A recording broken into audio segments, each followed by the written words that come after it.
So we're happy. We proved that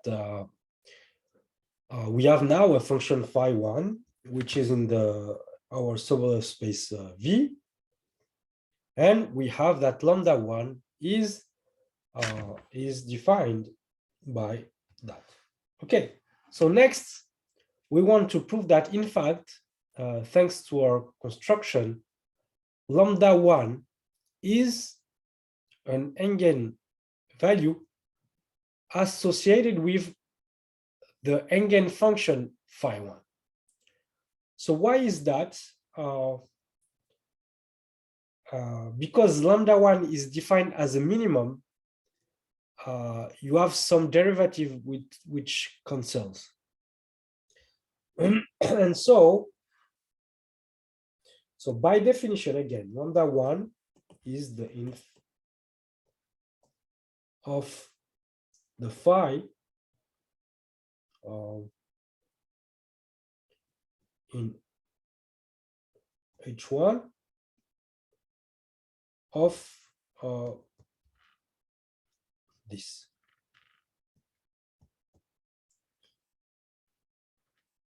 All right, so in particular, what can I do?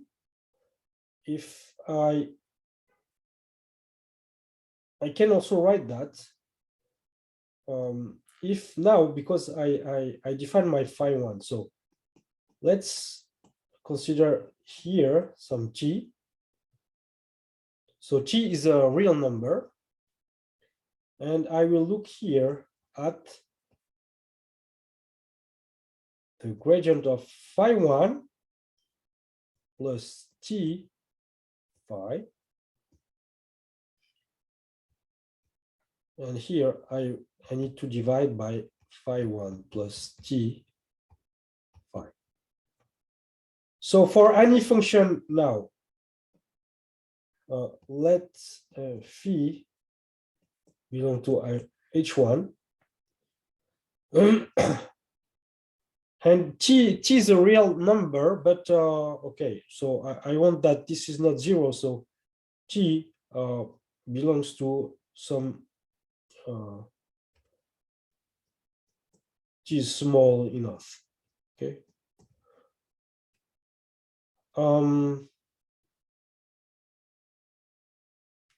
So I know by definition of lambda1, that I can restrict, instead of considering this quantity all over H1, I can restrict here in some direction, but still this is true. So this line is a particular case of that one, but this is true, this equality holds. Now, the good point is that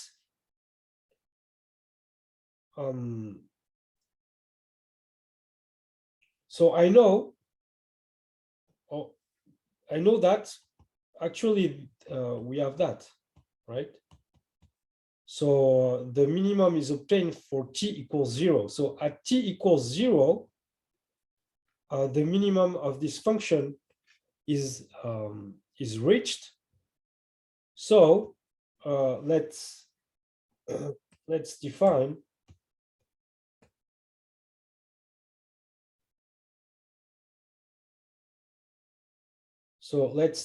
g of t equals the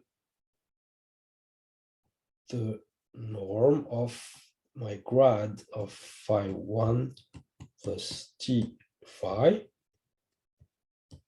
square divided by phi1 plus t phi square. Then I got that. Okay, can you do this computation for me? So please compute. So I know this is 0, but can you give an expression of g prime of 0, which make appear phi1 and phi?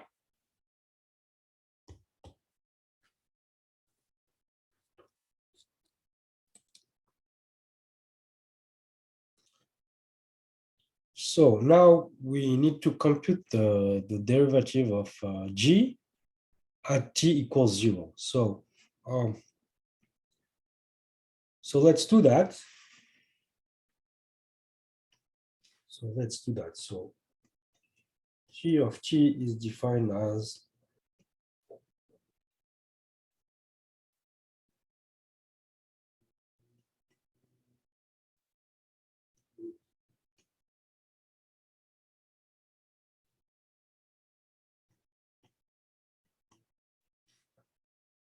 okay. So first, let's look at the derivative of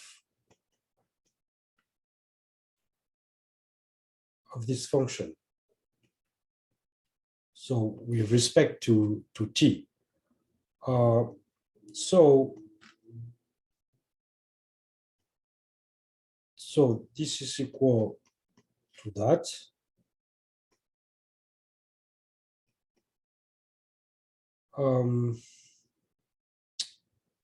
Yeah, so this is equal to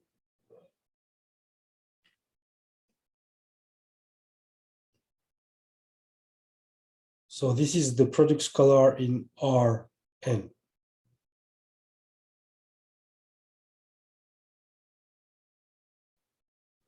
And plus t square. So when I take the derivative of that,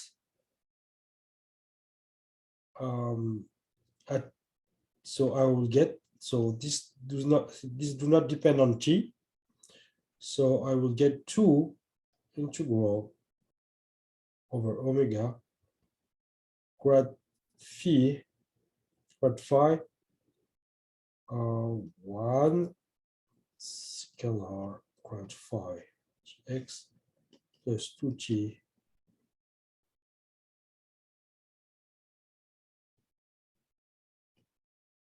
okay. And if I take the derivative here,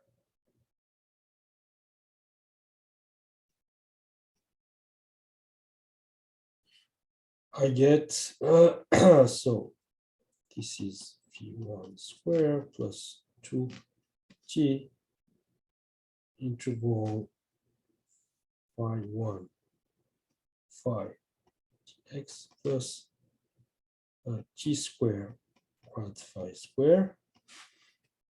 So I obtain 2 integral phi 1 phi tx plus 2t phi square. Okay, now if I look at g prime 0, it's not so g prime of 0, it will be this derivative times that.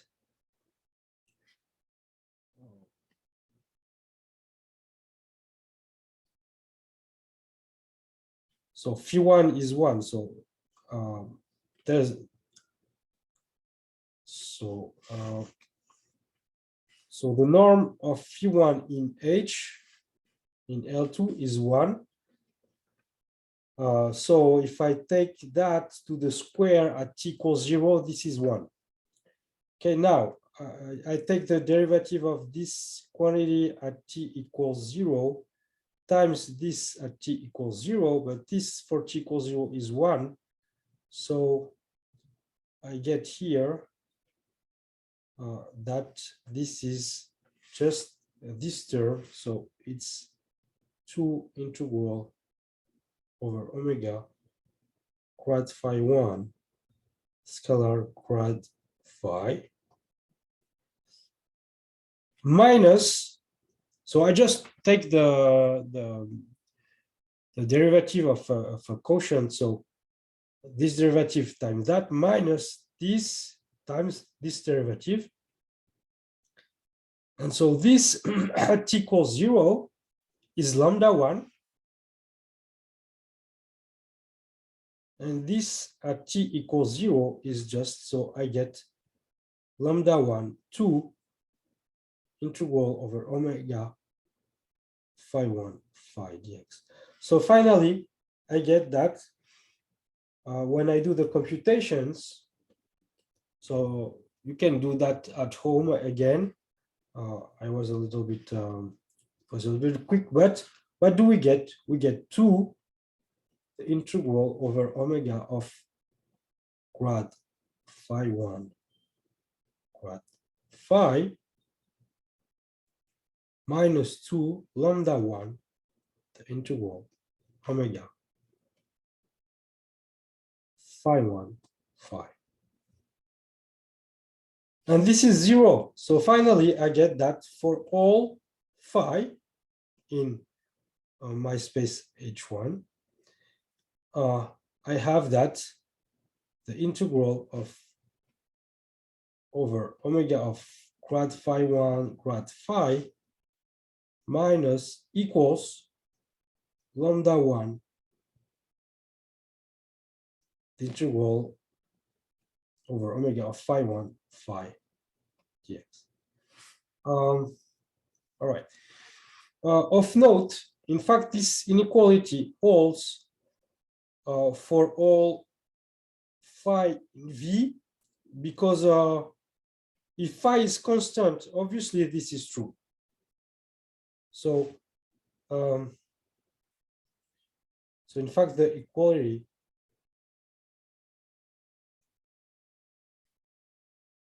is true for all phi in V. Okay.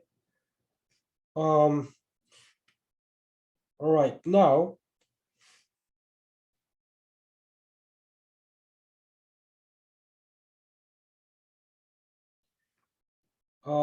from regularity results of elliptic equations, we know that, in fact, phi 1 belongs to C infinity of omega bar. So I assume here that I have my boundary, which is as regular as I want. Then we have regularity. So in fact, now what we have that the integral quad phi 1 quad phi equals lambda 1 phi 1 phi. So by integration by parts, this is equal to, this is a green formula, or integration by parts, is minus Laplacian of phi 1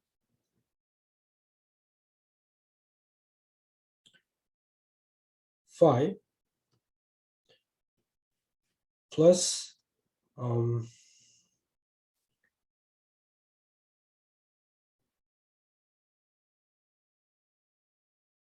plus the integral over the boundary of phi grad phi 1 n equals lambda 1 phi 1 phi dx.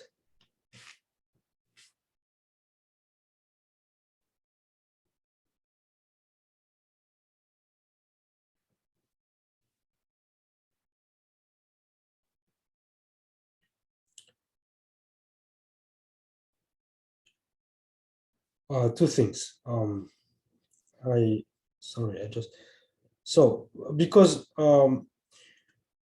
this is true in the sense of distribution. So by distribution, by the results on distributions, this is exactly, you have that, this is quad phi 1 applied to quad phi equals, in the sense of distribution, phi 1 phi, but this is exactly saying that minus Laplacian phi 1 phi equals phi1 phi, which means that, and this is lambda 1 here, we have that in the sense of distributions. So, but phi1 is regular, so we have Laplacian 1 phi1 equals lambda 1 phi1. And from there, here, this is also true. But now this cancels here. So you get that this is 0. So from the previous slide, you got that for all phi, this integral is 0. And if you have that for all phi in V, that this implies that, in fact, grad phi 1 n equals 0. All right. So finally, lambda 1 is an eigenvalue associated with phi 1. All right. So next I could go again and again, and for example, I will look as lambda 2 equals an if of u in H some space H2 of the same quantity with H2 equals the functions that are in V, and such that the integral of u equals 0 and the integral of u phi 1 equals 0 and the norm in L2 of u is 1. And I do the same thing and it works. And then, so it gives me some phi 2. Then I will get lambda 2 equals some phi 2, and phi 2 will be an eigenfunction associated with lambda 2. And then I go again and again, and we can prove that those are all the eigenvalues and eigenfunctions of my problem. So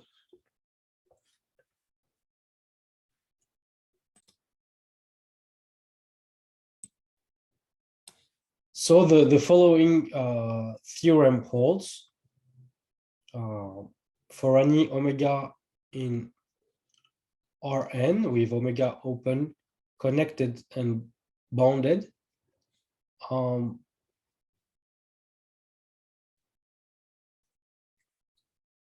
You have an infinite number of eigenvalues, lambda k. It's countable,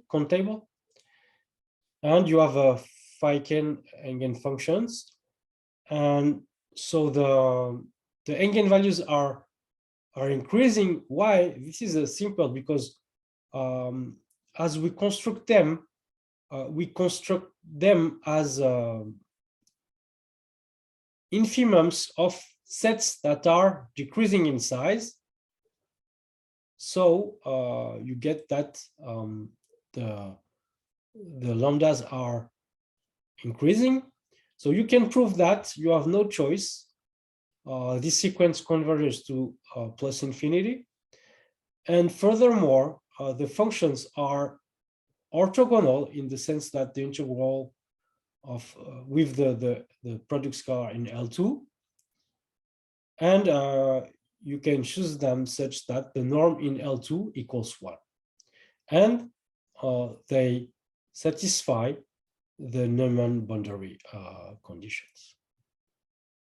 All right, so this theorem generalizes what we've seen for in dimension 1 and on the square. So you have a much more general result.